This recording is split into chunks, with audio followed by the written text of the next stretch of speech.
Parce que l'INSEE lui prévoit une population en baisse, la commune de Saint-Colomban va perdre plus de 60 000 € de subventions de l'État. Un scandale pour le maire, Jean-Michel Naga.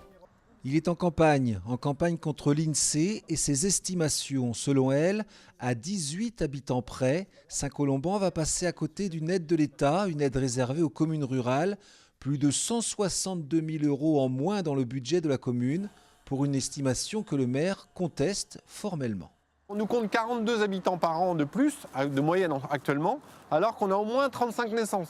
Et on a, cette année, je crois que ça va être 15 ou 19 permis de construire. Donc vous voyez, il y a quelque chose qui ne va pas. Et selon les élus de la commune, ce manque à gagner pèsera forcément sur la politique jeunesse et l'aide aux associations locales. Ça serait catastrophique. On a un budget d'à peu près 300 000 € par an, dont un tiers financé par la commune, un tiers par la CAF, un tiers par les familles, en gros.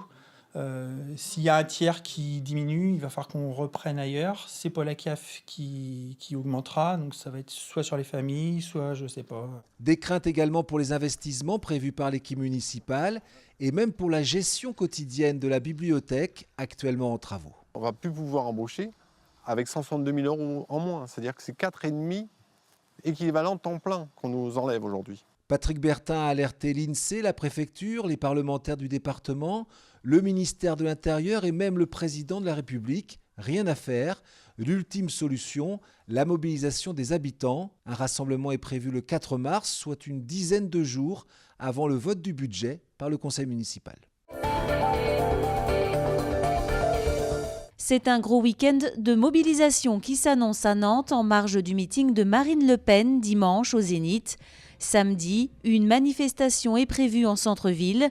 Conséquence, la TAN annonce la coupure de ses lignes de tramway et de bus dans le secteur de la place du Commerce dès 14h30. L'eau de notre robinet est-elle de bonne qualité ? Oui, répond l'UFC Que Choisir. Elle vient de publier une étude sur le sujet. Claire Villalon. Que les habitants de Loire-Atlantique se rassurent, leur eau du robinet ne comporte aucun risque pour la santé. C'est l'UFC Que Choisir qui l'assure après avoir analysé les relevés de l'Agence régionale de santé pendant 2 ans et demi. Nous avons une eau de bonne qualité en Loire-Atlantique, globalement. Plus de 95% des habitants de la Loire-Atlantique ont une eau de bonne qualité, potable, mais c'est inégal. Certaines zones, donc certains habitants, ont une eau potable qui présente des caractéristiques préoccupantes en termes de qualité.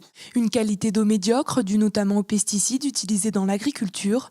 Dans le département, 16 communes sont touchées, dont Blain, Derval, Nord-sur-Erdre ou encore Saint-Philibert de Grandlieu. Dans ces 16 communes, les normes de qualité, c'est-à-dire la limite qui est autorisée de présence pour considérer que l'eau soit potable, est dépassée.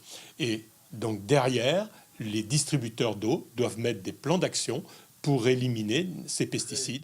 Cette pollution aux pesticides a un impact non pas sur la santé, mais sur le goût de l'eau potable et la facture du consommateur. Plus la qualité de l'eau doit être le résultat de traitement, d'assainissement, plus cela coûte cher. Et ça, c'est le consommateur. Ce sont les ménages qui supportent à plus de 80% le coût de nettoyage de l'eau potable.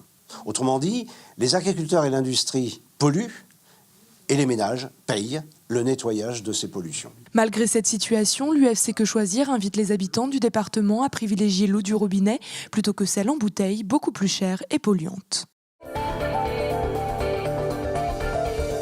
On termine ce journal avec une belle histoire dans le quartier des Dervalières à Nantes. Des perroquets y vivent en liberté et font le bonheur des habitants, mais surtout de Marc, un agent de la métropole rencontré par Éric Egon.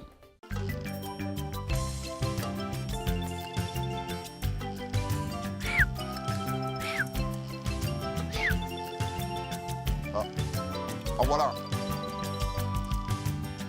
J'ai vu des perroquets au mois de septembre, j'ai cru que j'avais une hallucination. Et finalement, non, après 2, 3, 4 mois, je n'ai pas arrêté de les observer ici exactement, entre ces 2 endroits-là. Là. Et j'ai appris par des personnes qu'en fait, ça fait entre 3 et 4 ans qu'ils sont ici. Jusqu'à présent, j'en avais croisé 5 et ce matin, j'en ai vu 7.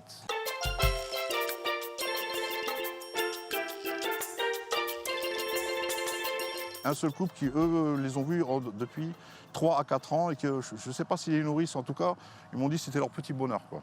Et pour tout le reste, non, personne ne les a vus. De temps en temps, quand les gens me voient les regarder, ils regardent et ils s'aperçoivent qu'il y en a et ils sont étonnés parce que ça fait des années qu'ils passent là et ils n'ont jamais fait attention. J'étais passionné des oiseaux quand j'étais petit, j'ai eu beaucoup de perruches, de serins, j'ai eu une chouette, un hibou, une pie dans le désordre, une corneille aussi. Donc forcément, dès qu'il y a un oiseau qui chante, je suis assez interpellé. Ça oui, par contre oui. J'arriverai à reconnaître on va dire, le chant d'un pinson, d'un chardonneret, d'un verdier, j'arrive à faire les différences. Il y en a un qui chante là, vous entendez? Ouais, il est en train d'appeler là. Ils sont adaptés aux herbalières. On a des perroquets aux herbalières. Voilà, tout simplement.